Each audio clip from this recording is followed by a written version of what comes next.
آپ رسول ہیں، اللہ کہتا ہے جھوٹ بولتے ہیں، یعنی صرف زبان سے کہتے ہیں، دل میں ان کے یہ بات نہیں ہے. تو یہاں بھی جھوٹ کی یہی تعریف ہے کہ وہ آمنا باللہ وبالیوم الآخر زبان سے کہتے ہیں اور وما هم بمؤمنین دل میں ان کے ایمان نہیں ہے، اور یہی جھوٹ ہے. تو عذاب علیم ان کے لیے دردناک عذاب ہے، یہ بے سبب کے لیے، یہ بات سببیہ ہے. بما کانو بسبب اس کے کانو ہیں وہ یکذبون جھوٹ بولتے. یہ کانو کے بعد یکذبون مضارع لائے ہیں، یعنی یہ ان کی عادت ہے. اتفاقاً آدمی سے کبھی جھوٹ نکل جائے تو اتنی بڑی بات نہیں، گناہ تو وہ بھی ہے، لیکن ایک عادت بنا لینا استمرار کے ساتھ، دوام کے ساتھ اس قسم کی حرکت کرنا، تو اللہ نے فرمایا کہ یہ مستقل ان کی عادت ہے جھوٹ بولنا، اس کی وجہ سے اللہ ان کو دردناک عذاب دے. چلو نہیں علیحدہ علیحدہ وَإِذَا قِيلَ لَهُمْ لَهُمْ نہیں کہنا، وہ تو پھر ایسے ہو جاتا ہے جیسے ایک کلمہ ہے. وَإِذَا قِيلَ لَهُمْ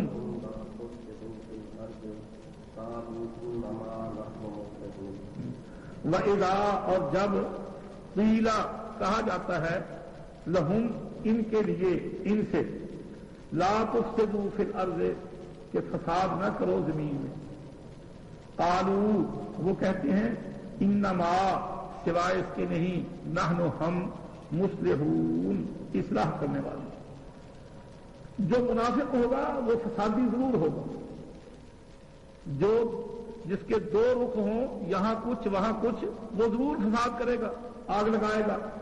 ان کے پاس ان کی بات، ان کے پاس ان کی بات، ان کو ان کے خلاف، ان کو ان کے خلاف، وہ ضرور فساد کروائے گا، لڑائی کروائے گا، جھگڑے کروائے گا. تو لوگ کہتے ہیں ان سے جب ان کے کردار کو دیکھتے کہ یہ ساری شرارت اس کی وجہ سے ہے، تو لوگ کہتے کہ تم یہ الٹی سیدھی حرکتیں نہ کیا کرو، تم خام خواہ لڑاتے رہتے ہو. تو وہ کہتے کہ ہاں ہم تو اصلاح کرتے ہیں. یہ بھی منافقت کی بات کہ فساد کو اصلاح کہتے ہیں. رویہ ان کا یہ ہے کہ وہ آپ اس میں لڑاتے ہیں، اور جب ان سے کہا جاتا ہے کہ فساد نہ کرو تو وہ اس کو اصلاح بتاتے ہیں کہ ہم تو اصلاح کرتے ہیں. اور یہ اسی صورت میں ہے جب کہ انسان کجروی اختیار کر لے تو پھر وہ اس کی زندگی یہی ہوتی ہے. اور آج کل کی زندگی ساری آپ دیکھ لیں، ہماری سیاست کیا ہے، پوری یہی کہ الیکشنوں میں وہ آ گیا آپ کے ساتھ ہے، دوسرا آ گیا آپ کے ساتھ ہے، اسے بھی کھا رہے ہیں، اسے بھی کھا رہے ہیں. ووٹ بھی دیکھا جائے گا، ووٹ جس کو دینا، کھاؤ پیو تو صحیح، جب تک الیکشن ہی ہوتے کھاؤ پیو. پھر دھوکہ دینا، بات بات پر دھوکہ دینا، تو یہ کردار منافق ہے. اور اس زمانے میں بھی منافق یہی کرتے تھے، ادھر آگ لگا دی، ادھر آگ لگا دی، ان کو بھڑکا دیا، ان کو بھڑکا دیا. اور جب فساد ہونے لگا اور بات تلاش کرتے کرتے پوچھتے پتا چلا کہ اس کی وہ ہے، تو لوگ کہتے ہیں تم ایسی حرکتیں کیوں کرتے ہو؟ تو وہ کہتے کہ ہم نے تو بھائی یہ بات جو ہے اصلاح کے لیے کروائی تھی کہ تاکہ صلح کروا دیں. ہم نے ان کو بھی بتا دیا، ان کو بھی بتا دیا تاکہ صلح بات کو بدل دی. تو اللہ تعالیٰ فرماتے ہیں کہ ان منافقوں کا یہ کردار ہے. دیکھیے، ایک تو اس میں تاریخ بیان کی جا رہی ہے کہ وہ ایسی حرکتیں کرتے تھے، دوسرے یہ بتایا جا رہا ہے کہ منافق کا کردار ایسا ہوتا ہے. تم آئندہ محتاط رہو، ایسے لوگوں سے محتاط رہو، وہ اس قسم کی حرکتیں لڑانا، فساد کروانا یہ ان کا کام ہے. تو مسلمانوں ہوشیار ہو جاؤ، ایسے لوگوں کے داؤ سے، ان کے شر سے بچنا، یہ بتایا جا رہا ہے. وَإِذَا قِيلَ لَهُمْ اور جب کہا جاتا ہے ان سے لَا تُفْسِدُوا فِي الْأَرْضِ نہ فساد کرو زمین میں، قالوا وہ کہتے ہیں انما سوائے اس کے نہیں، نحن ہم مصلحون اصلاح کرنے والے ہیں. یہ سوائے اس کے نہیں اردو میں نہیں استعمال ہوتا، اس کا باب محاورہ ترجمہ کیا ہے؟ انما نحن مصلحون، ہم تو اصلاح کر رہے ہیں، ہم تو اصلاح کر رہے ہیں، گڑبڑ کو نہیں کر رہے. تو اس کو کلمہ حسر کے ساتھ کہ ہماری وجہ ساری کوشش اصلاح کے لیے، حالانکہ ہے فساد. چلو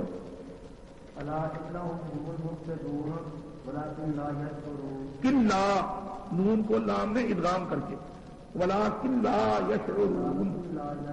الا اب اللہ تعالیٰ مسلمانوں کو خبردار کر رہا ہے، الا سن لو اے مسلمانوں، تمہارا ان سے کہنا کہ لا تفسدوا فساد نہ کرو بالکل ٹھیک ہے. الا سن لو، خبردار، یہ کلمہ تنبیہ ہے اور ایک کلمہ ہے اکٹھا. آ کے میں نے کیا، لا کے میں نے نہیں، یہ وہ نہیں ہے، یہ الا کلمہ تنبیہ، دوسرے کو ہوشیار کرنا، خبردار کرنا.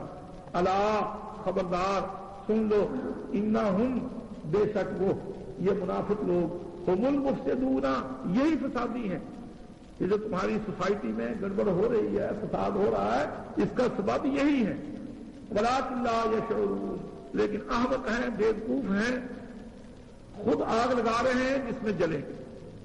ویسے وہ بہت خوش ہوتا ہے منافق ہمیشہ بہت خوش ہوتا ہے کہ میں بہت کامیاب ہوں ان سے بھی فائدہ اٹھا رہا ہوں ان سے بھی فائدہ اٹھا رہا ہوں.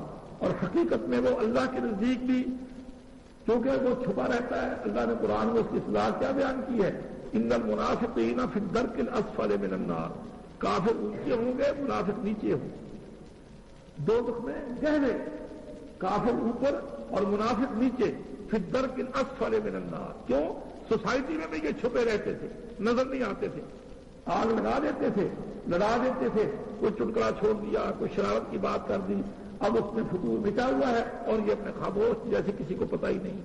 تو اللہ تعالیٰ فرماتے ہیں کہ سن لو حقیقت یہ ہے کہ یہی لوگ فسادی ہیں لیکن ان کو سمجھ نہیں کہ یہ کتنی بری چیز ہے. ہاں جی وَإِذَا قِيلَ لَهُمْ آمِنُوا كَمَا آمَنَ النَّاسُ قَالُوا أَنُؤْمِنُ كَمَا آمَنَ السُّفَهَاءُ أَلَا إِنَّهُمْ هُمُ السُّفَهَاءُ وَلَكِنْ لَا يَعْلَمُونَ. وَإِذَا قِيلَ وَإِذَا اور جب قِيلَ کہا جاتا ہے لَهُمْ ان سے آمنوا ایمان لاؤ کما جیسا کہ آمن الناس ایمان لائے ہیں لوگ. قالوا وہ کہتے ہیں آنؤمنو ایک الف جو ہے وہ تو قالوا کی واو کے ساتھ ہے. یہ واو جو جمع کی ضمیر ہوتی ہے اس کے ساتھ الف آتا ہے. یہ اگلا الف جو ہے وہ حمزہ ہے استفہام کا جس کے میں نے کیا جیسے انذرتہم میں اوپر آیا ہے. کیا نؤمنو ہم ایمان لائیں کما جیسا کہ آمن السفہاء ایمان لائے ہیں بیوقوف.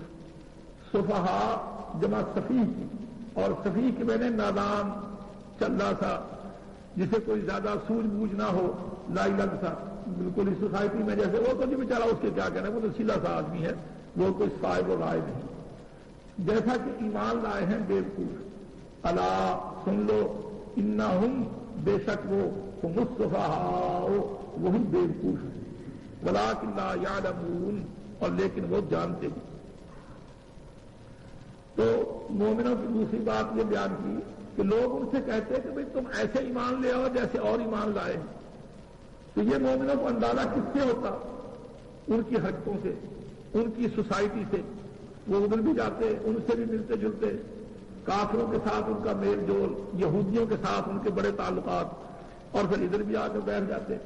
تو مومن کہتے ہیں کہ بھئی تم سیدھے سادے مسلمان کیوں نہیں ہو جاتے جیسے وہ ہیں بالکل دل و جان سے سر سے پاؤں تک مکمل مسلمان. تمہارا کوئی کام سیدھا کوئی کام الٹا کبھی تم کوئی حرکت کرتے ہو کبھی کوئی حرکت کرتے ہو ایسا سیدھا سادہ ایمان لاؤ جیسا کہ اور ایمان لائے ہیں. یہ تمہارے سامنے یعنی حضرت بلال ہے فلاں فلاں ہے سادہ سادہ لوگ جو تھے بالکل ہی مخلص قسم کے لوگ. تو تم ایسے کیوں نہیں ایمان لاتے؟ لیکن ان کا جواب کیا ہم ایمان ایسے لائیں جیسے کہ پاگل ایمان لائے. ان کو کیا پتا ہے یہ تو دنیا کی سیاست سے واقف ہی نہیں ہے. جیسا کہ آج کل دیندار لوگوں کو یا آج کل کا طبقہ جو ہے پاگل سمجھتے ہیں. یہ دھوتیوں والے یہ داڑیوں والے یہ اس قسم کے وہ ان کو جو مخلص ہوتے ہیں سادہ ہوتے ہیں وہ ان کو پاگل سمجھتے ہیں. اور یہ پرانا کردار ہے منافق کا. اور اس لیے میں نے آپ کو بتایا کہ اللہ تعالیٰ یہ بیان کر رہے ہیں ایک تو تاریخ ہے اس سوسائٹی کی جو مدینے کی شروع کی سوسائٹی تھی اور دوسرے مسلمانوں کو خبردار کیا جا رہا ہے کہ ہر زمانے میں اس قسم کے لوگ ہوں گے جو تمہارا دل توڑیں گے اور تمہیں بیوقوف بتلائیں گے. اور بلکہ دنیا داروں کی نگاہ میں جب مومن بیوقوف نظر آئے تو سمجھو کہ اس کا ایمان صحیح اور مکمل ہو رہا ہے. اگر وہ سمجھے کہ یہ بھی ہمارے جیسا ہے تو اس کا ایمان ناقص ہے کیونکہ وہ ایک طرف ہوگا کھری بات کرے گا کوئی رکھ رکھاؤ نہیں دیکھے گا کوئی یہ نہیں دیکھے گا کہ بھئی لوگ کیا کہتے ہیں یا مجھے گالیاں دیں گے یا مجھے برا کہیں گے یا میرا کام نہیں چلے گا. وہ دنیا کے مفاد کو نہیں دیکھتا اور منافق اپنے دنیا کے فائدے کو دیکھتا ہے. تو اس لیے وہ رکھ رکھاؤ سے کام لیتے ہیں اور جو مومن ہوتا ہے وہ سیدھی کھری بات کرتا ہے. تو اللہ تعالیٰ نے فرمایا کہ یہ مومنوں کو جو سادہ مسلمان ہیں ان کو بیوقوف بتاتے ہیں، حالانکہ انہم هم السفہاء، خود بیوقوف ہیں کہ اپنی آخرت کو برباد کر رہے ہیں، اپنے انجام کو خراب کر رہے ہیں، ولکن لا یعلمون، لیکن یہ جانتے نہیں کہ اس کا نتیجہ کیا نکلے۔ چنانچہ اب آپ اندازہ کریں آج کل کی یہ جو ہماری سوسائٹی ہے جس کو ہم اونچی سوسائٹی کہتے ہیں، اب یہ جب موت آئے گی تو پھر انہیں پتہ لگے گا کہ نتیجہ کیا نکلتا ہے۔ ان کی جو تھوڑی بہت نیکیاں بھی ہیں سب برباد، اگر انہوں نے کچھ تھوڑا بہت اسلام کا نام لیا بھی، کوئی اسلام کا کام کیا بھی، سب برباد۔ کیوں؟ اس لیے کہ ان کا وہ اخلاص، سر سے پاؤں تک اسلام کے اندر ڈوبے ہوئے ہونا، یہ بات ہی نہیں تھی۔ اور لنگڑے اسلام کو، لولے اسلام کو، ادھورے اسلام کو اللہ کبھی قبول ہی نہیں کرتا۔ اللہ تو کہتا ہے کہ آمنوا ادخلوا فی السلم کافہ، کہ اسلام میں پورے پورے داخل ہو، یعنی سر سے لے کر پاؤں تک، شکل و صورت کیا، لباس کیا، بولنا چلنا کیا، انسان کے جتنے آداب اور انداز، سارے کی ساری ہر چیز اسلامی رنگ میں ڈوبی ہوئی ہے۔ اور وہ دوسرے سمجھتے ہیں کہ برائے نام ہو، جیسے مثلا داڑھی رکھ لی تھوڑی سی، کہ وہ بھی کہیں داڑھی رکھی ہوئی ہے اور وہ بھی کہیں کہ نہیں یہ پرانے ٹائپ کا نہیں ہے، یہ تو ماڈرن آدمی ہے، دونوں خوش رہیں، یا اسی طرح سے میل جول کرنا یا اور اس قسم کی باتیں کرنا۔ تو اللہ تعالیٰ فرماتے ہیں ولکن لا یعلمون، دیکھیں پہلے یشعرون، یہ یعلمون، اور علم اور شعور قریب قریب ایک ہی چیز ہے۔ علم اور شعور، اس کے معنی جاننا، اس کے معنی انسان کا شعور جو ہوتا ہے وہ کچھ ذرا زیادہ بیداری کو ظاہر کرتا ہے، اور علم جو ہے وہ اس کے مقابلے میں کم، کہ انسان بڑا ہی حساس ہو تو وہ شعور کے ساتھ آتا ہے، اور انسان کو پتہ لگ جائے تو وہ علم میں آ جاتا ہے۔ فرمایا نہ ان کو شعور ہے نہ ان کو علم ہے، یہ جاہل بھی ہیں اور بے شعور بھی۔ چلو جی،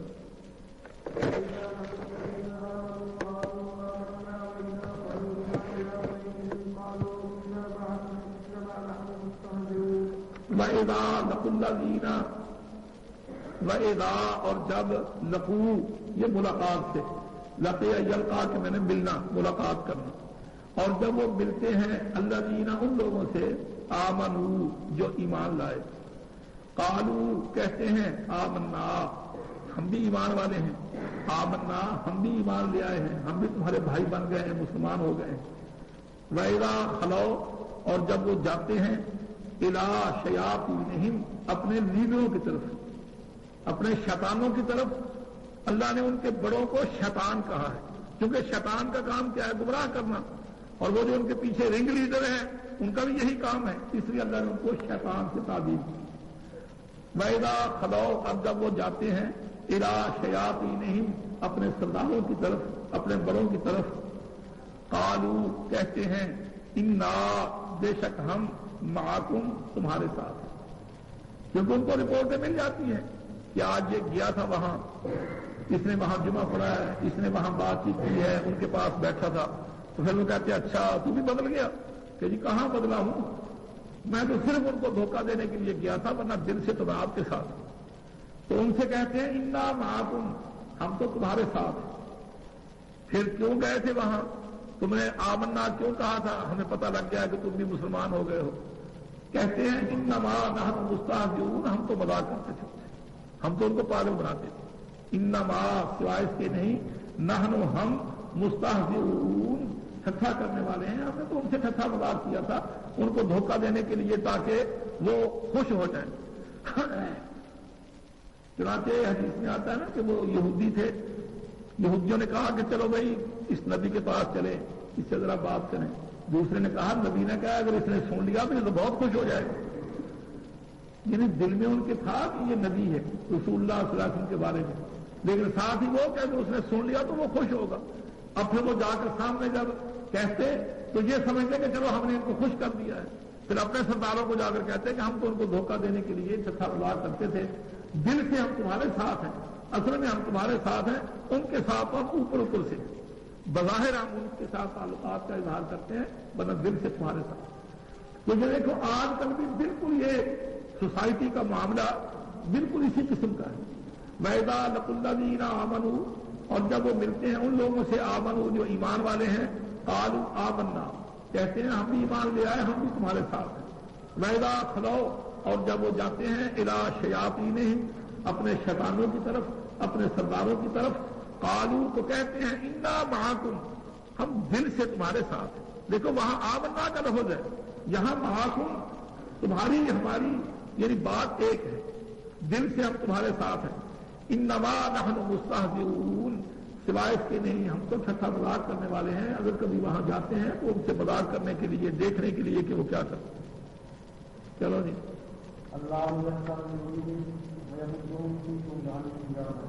اللہ تعالیٰ یستہزئ بہم، یستہزئ ٹھٹھا کرے گا، بہم ان کے ساتھ، استہزاء کرنا کہ میں نے ٹھٹھا مذاق کرنا، یا ٹھٹھا کرتا ہے، کیونکہ یہ مضارع ہے اور مضارع حال اور استقبال دونوں کو کہتے ہیں۔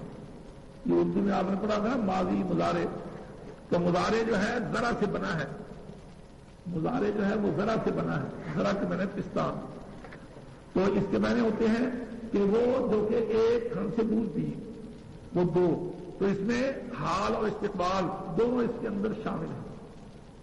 یہ مضارع ضرب سے کہ ایک دوسرے سے مل کر اس کی بھی خوراک وہی، اس کی بھی خوراک وہی، تو مضارع دونوں کو فیل کرتا ہے، حال کو بھی استقبال کو بھی، تو دونوں معنی یہاں ہو سکتے ہیں۔ اللہ ان سے مذاق کرے گا قیامت کو، اللہ ان سے مذاق کرتا ہے دنیا میں، دونوں معنی ہو سکتے ہیں۔ اور پھر یہ بھی کہ اللہ کا مذاق کرنا کیا ہے، وہ تو حماقت کی باتیں کرتے ہیں، اللہ تو ایسی باتیں تو نہیں کرتا، تو پھر اس لیے اس کو کہتے ہیں کہ اللہ ان کے مذاق کا بدلہ دے۔ وہ کہتے ہیں انما نحن مستہزئون، ہم ٹھٹھا کرتے ہیں، اللہ فرماتا ہے کہ میں بھی ان کے ٹھٹھے کا ان کو بدلہ دوں گا، یہ کرنے مذاق، میں ان کو ان کے مذاق کا بدلہ دوں گا۔ یہ میں نے بالکل وہی لفظ استعمال کیا، جیسا کہ مثلا آپ کی جیب میں کوئی ہاتھ ڈال لے، کوئی جیب کترا، جیب کاٹنے والا آپ کی جیب میں ہاتھ ڈال دے اور آپ نے ہاتھ اس کا پکڑ لیا، تو اب وہ کہتے ہیں میں تو ہاتھ گرم کر رہا تھا، مجھے سردی لگ رہی تھی، میں تو آپ کہتے ہیں اچھا میں کرتا ہوں تیرا ہاتھ گرم ہو۔ اب اس کا ہاتھ گرم کرنے کا لفظ اس کے معنی کیا ہے، میں سردی سے بچنے کے لیے آپ کی جیب میں ہاتھ ڈال رہا تھا، اور آپ کہہ رہے ہیں کہ اچھا میں کرتا ہوں تیرا ہاتھ گرم ہو، ابھی ڈنڈے لگاتا ہوں، تیرے ہاتھ پر ڈنڈے لگاتا ہوں، لفظ وہی ہے لیکن معنی جو ہے مختلف۔ تو اس یہ جواب میں وہ کہتے ہیں کہ ہم مذاق کرنے والے ہیں، اللہ تعالیٰ فرماتے ہیں کہ اللہ بھی اس کا بدلہ تمہیں دے گا، تو دونوں معنی جو ہے وہ صحیح ہیں۔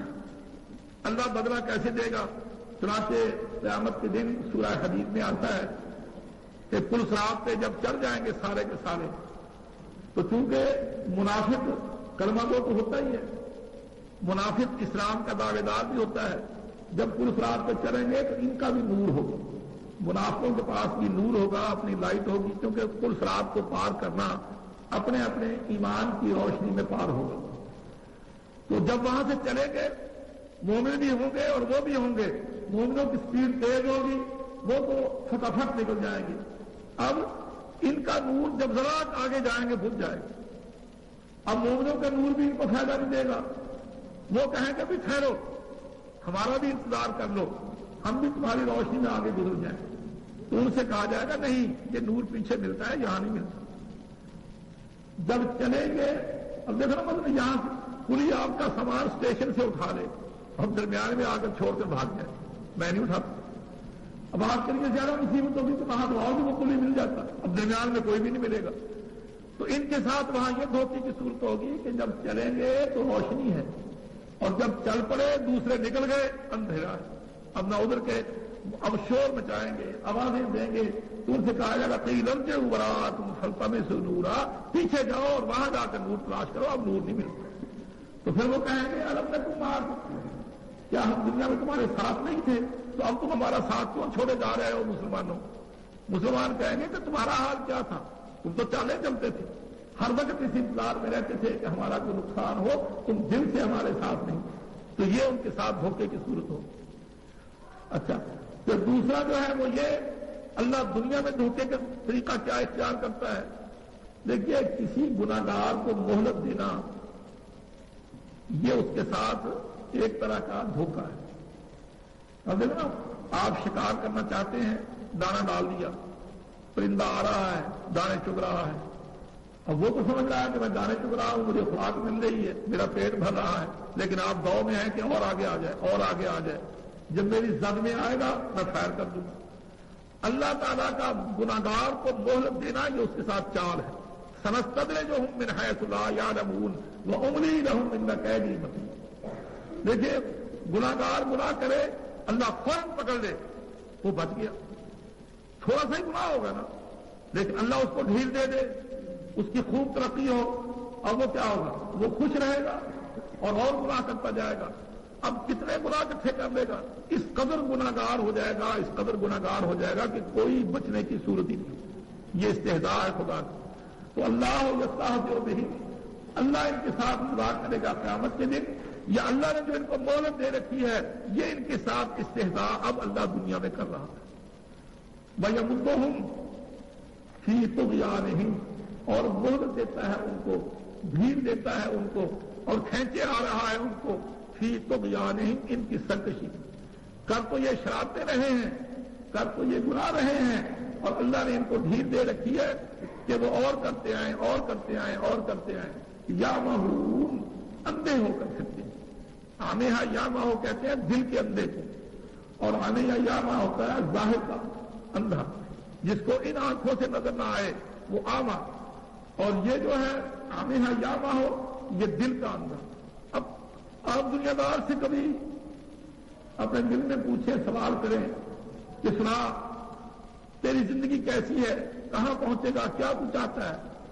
کہ جی بس فرسٹ کلاس کوٹھی بن جائے، مجھے اتنی ترقی ہو جائے، میں صدر بن جاؤں، میں پرائم منسٹر بن جاؤں، مجھے یہ ہو جائے۔ اچھا پھر کیا ہوگا؟ انجام کچھ بھی نہیں۔ لیکن اب کوئی آدمی کتنا بھی بڑا، مثلا موزے تم تھا یا چون لائی تھا، اب چائنا کے لوگ ان کے نام پر سڑکیں بنا دیں، ان کے نام پر شہر آباد کر دیں، ان کے نام پر لائبریریاں کھول دیں، ان کے نام پر ٹرسٹ قائم کر دیں، انہیں کیا فائدہ؟ ان کے تو جوتے پڑ رہے ہیں، انہیں کوئی فائدہ، کچھ بھی فائدہ نہیں۔ تو یعنی کسی آدمی کو مہلت دینا، اس کو نہ پکڑنا، اور وہ گناہ کرتا رہے کرتا رہے کرتا رہے، بے مقصد زندگی گزارتا رہے۔ اب دیکھو ہماری زندگی ہے، ایک مسلمان کی زندگی، اللہ ہمیں ہدایت دے، تو ہم زندگی گزار رہے ہیں۔ کوئی پوچھے جی تمہیں گالیاں دیتا ہے، کوئی بات نہیں۔ چنانچہ مولوی اللہ کے بارے میں ہے نا کہ جی فلاں آپ کو گالیاں دیتے، کہتے میرا دھوبی ہے، میرے گناہ دھو رہا ہے، دینے دو گالی، کیا فرق پڑتا ہے، مجھے اجر ملے گا۔ اب اگر ایک آدمی کام کرتا ہے اور یہ سوچتا ہے کہ اللہ راضی ہو جائے، وہ شہید ہو جائے، اس کا مال سارا لٹ جائے، اس کی جان چلی جائے، اس کا کوئی نقصان ہو جائے، یہ با مقصد زندگی ہے۔ کیوں؟ اس کی کمائی ہو رہی ہے، وہ جو ہی مرے گا اپنے آرام میں ٹھاٹ میں چلا جائے گا، سب طرح کا اسے سب کچھ مل جائے گا۔ اور اگر وہ دنیا کی زندگی فرسٹ کلاس گزار رہا ہے، لیکن یہاں سے چھوٹتے ہی وہ دوزخ میں چلا جائے، عذاب میں مبتلا ہو جائے، تو اس کو کچھ بھی نہیں، جیسے خواب میں آپ کھا رہے ہیں، اور جب آنکھ کھلی تو باہر پولیس کھڑی ہے کہ جہاں آپ کو گرفتار کرنے کے لیے آئے کھڑے ہیں۔ تو بالکل یہی صورت ہے منافق۔ تو اللہ نے فرمایا بھائی مدو ہوں، اور اللہ کھینچتا ہے ان کو، بھی مدہ یہ مدو مد، یہ اس پر مد ہے، اس کو کھینچ کر پڑھو، اولئک مد کے میں نے کھینچنا، اور اسی کے میں نے لمبا کرنا، مہلت دینا۔ بھیا مدو ہوں، اور اللہ مہلت دیتا ہے ان کو، ڈھیل دیتا ہے ان کو، کھینچتا ہے ان کو، آگے آگے آگے آگے لا رہا ہے کہ اور گناہ کرنے، یا پھر طغیانہم، اپنی سرکشی، اور زیادہ سرکشی کر لیں، اور زیادہ گناہ کر لیں، یا مہون، سرگردار پھرتے ہیں، پریشان ہیں، بے مقصد زندگی گزار رہے ہیں۔ دوہرا دو بھائی ایسے، فی قلوبہم مرض، ان کے دلوں میں بیماری ہے، فزادہم اللہ مرضا، بس زیادہ کرتا ہے ان کو اللہ تعالیٰ بیماری۔ وہ کیسے؟ جو قرآن اترتا ہے تو وہ ان کی بیماری بڑھتی ہے۔ وَلَهُمْ عَذَابٌ عَلِيمٌ، اور ان کے لیے دردناک عذاب ہے، بما كانوا يكذبون، بسبب اس کے کہ وہ دنیا میں جھوٹ بولتے ہیں۔ وَإِذَا قِيلَ لَهُمْ، اور جب کہا جاتا ہے ان سے، لا تفسدوا فی الارض، نہ فساد کرو زمین میں، قالوا، کہتے ہیں، انما نحن مصلحون، ہم تو اصلاح کرنے والے ہیں۔ الا، سن لو، انہم، بے شک وہ، ہم المفسدون، وہی فسادی ہیں، ولکن لا یشعرون، لیکن انہیں شعور نہیں، انہیں پتہ نہیں۔ وَإِذَا قِيلَ لَهُمْ اور جب کہا جاتا ہے ان سے آمنوا ایمان لاؤ کما آمن الناس جیسا کہ ایمان لائے ہیں لوگ. اس وقت لوگوں سے مراد کون تھے؟ مخلص صحابہ. تو کیسا ایمان معتبر ہے؟ جیسے صحابہ کا تھا. اور آج بھی ایمان کیسا معتبر ہے؟ جیسے صحابہ کا تھا. اور اگر کوئی اسلام لائے ایمان لائے ماڈرن تعمیلیں کرنے والا کسی اور کے ذہن کچھ اس میں یہودیت داخل کر دی, کچھ عیسائیت داخل کر دی, کچھ اس میں سوشلزم داخل کر دیا, کچھ کمیونزم داخل کر دیا, ایک بھرتی کا اسلام تو وہ نہیں. کون سا ایمان معتبر ہے؟ جیسے ان سے کہا جاتا تھا آمنو ایمان لاؤ کما آمن الناس جیسا کہ ایمان لائے ہیں لوگ, یعنی صحابہ کا ایمان. قالو تو وہ کہتے ہیں انؤمنو کیا ہم ایمان لائیں کما آمن السفہاء جیسا کہ ایمان لائے ہیں دیوانے نادان لوگ بے سمجھ لوگ. الا سن لو انہم هم السفہاء بے شک یہی بیوقوف ہے. وہ بیوقوف نہیں ہیں جو مخلص مومن ہیں, یہ بیوقوف ہیں. ولکن لا یعلمون اور لیکن انہیں پتہ نہیں. وَإِذَا لَقُوا الَّذِينَ اور جب وہ ملتے ہیں ان لوگوں سے آمنوا جو ایمان لائے قالوا کہتے ہیں آمنا ہم ایمان لے آئے, ہم بھی تمہارے مذہب پر ہیں. وَإِذَا خَلَوْا اور جب وہ جاتے ہیں اِلَىٰ شَيَاطِینِہِمْ اپنے سرداروں کی طرف قال